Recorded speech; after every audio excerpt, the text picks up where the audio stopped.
அனைவருக்கும் வணக்கம். தெய்வீக பலன்கள் சேனல் சார்பாக தங்களை அன்புடன் வரவேற்கிறோம். இன்றைய காணொளியில் நாம் காண விரும்புவது 3 வடிவில் உள்ள சிவபெருமான் ஆலயத்தை பற்றி இந்த காணொளியில் விரிவாக பார்க்கலாம். வாருங்கள் காணொளிக்கு செல்லலாம். மறக்காமல் ஒரு சப்ஸ்கிரைப் செய்யவும். இந்த ஆலயத்தின் பெயர் ஆத்மநாதன் திருக்கோவில் ஆகும். இந்த கோவிலானது புதுக்கோட்டை மாவட்டத்தில் ஆவுடையார் என்ற ஊரில் இந்த கோவில் அமைந்துள்ளது. கோவில் நடை திறந்திருக்கும் நேரம் காலை 6 மணி முதல் மதியம் 12 மணி வரை, மாலை 4 மணி முதல் இரவு 9 மணி வரை இந்த கோவில் நடை திறந்திருக்கும். இது மிகவும் பழமை வாய்ந்த கோவிலாகும். மாணிக்க வாசகர் அவர்களுக்கு உரிய கோவிலாகும். இங்கே மூலவராக ஆத்மநாதர் உள்ளார். இறைவியாக யோகாம்பாள் உள்ளார். இந்த கோவிலின் சிறப்பம்சமாக இங்கே உள்ள சிவபெருமான் அவர்கள் வடிவத்துடன் மற்றும் வடிவம் இல்லாமலும் மற்றும் லிங்க வடிவிலும் அருள்பாலித்து கொண்டிருக்கிறார். பெரும்பாலும் அனைத்து ஆலயங்களுக்கு செல்லும்போது இறைவனுக்கு தீபாராதனை காட்டிய பின்பு தீபத்தட்டானது வெளியில் எடுத்து வந்து பக்தர்களுக்கு காட்டப்படும். ஆனால் இங்குள்ள இந்த ஆலயத்தில் தீபாராதனை தட்டு எடுத்துக்கொண்டு வருவதில்லை. ஏனெனில் இறைவன் அவர்கள் ஜோதி வடிவில் உள்ளே இருந்து காட்சி தருகிறார். மேலும் எந்த கோவிலில் இல்லாத ஒரு சப்தம் ஒன்று நம் ஆவுடையார் சன்னதியில்தான் பின்புறத்தில் உள்ள சுவரில் கேட்கிறது. குறிப்பாக அந்த சுவரானது ஓட்டையுடன் அதிக அளவில் இருக்கின்றன.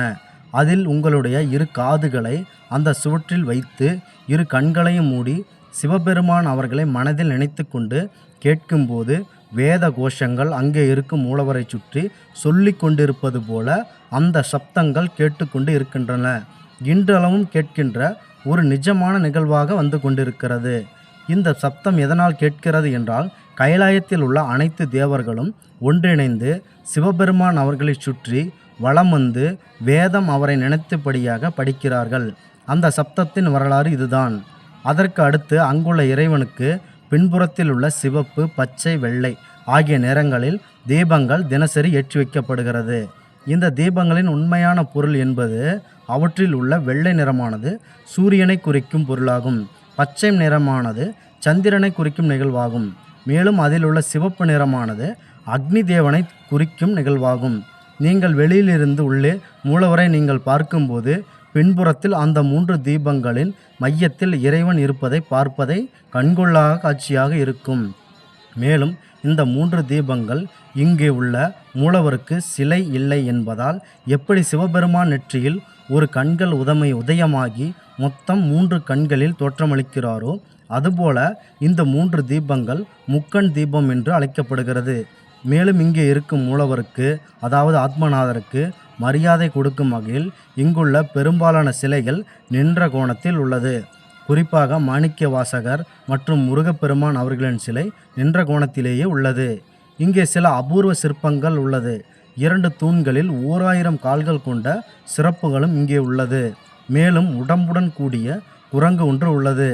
இந்த ஆலயத்தில் சிறப்பு வேண்டுதல்கள், அதாவது உங்கள் தொழில் விருத்தி ஏற்பட்டு நல்ல முன்னேற்றம் அடைவதற்கு, உங்கள் வீட்டில் உள்ள குழந்தைகள் கல்வியில் அறிவுடன் சிறந்து விளங்க, மேற்கட்டு உங்கள் வீட்டில் உள்ள குழந்தைகள் திருமண வயதில் இருந்தபோது திருமணம் ஆகாமல் இருந்தாலும் சரி, இங்கே உள்ள மூலவருக்கு குறிப்பாக புழுங்கல் அரிசி சாதம் நன்றாக வடித்து ஆவி பறக்க மூலவருக்கு நிவேதானம் செய்ய வேண்டும். அதனுடன் அதிரசம், அப்பம், வடை, குலத்தேங்குழல் போன்றவற்றை அனைத்தையும் ஒன்றாக இணைத்து நிவேதானம் செய்து பெரிய தீபாராதனை தட்டு மூலவருக்கு செய்யப்பட்டு வருகிறது. மேலும் தங்களால் முடிந்த அளவு கோவில் திருப்பணிக்கு நன்கொடை கொடுத்து உள்ளே இருக்கும் இறைவிக்கும் இறைவனுக்கும் வஸ்திரம் அணிவித்து உங்கள் வேண்டுதல்களை நீங்கள் நிறைவேற்றி கொள்ளலாம். நீண்ட நாட்களாக காத்திருக்க தேவையில்லை. உடனே உங்களுடைய பிரச்சனைகள் அனைத்தும் இங்கே உள்ள மூலவர் சரி செய்வார் என்பது இங்கே வரும் பக்தர்களின் பெரும் நம்பிக்கையாகும்.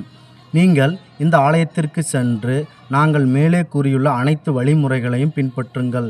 இந்த ஆன்மீக தகவலை உங்களுக்கு பகிர்ந்தமைக்கு தெய்வீக பலன்கள் சேனல் சார்பாக நாங்கள் வேண்டுகிறோம். மீண்டும் நல்லதொரு காணொளியில் உங்களை சந்திக்கிறோம். நன்றி, வணக்கம்.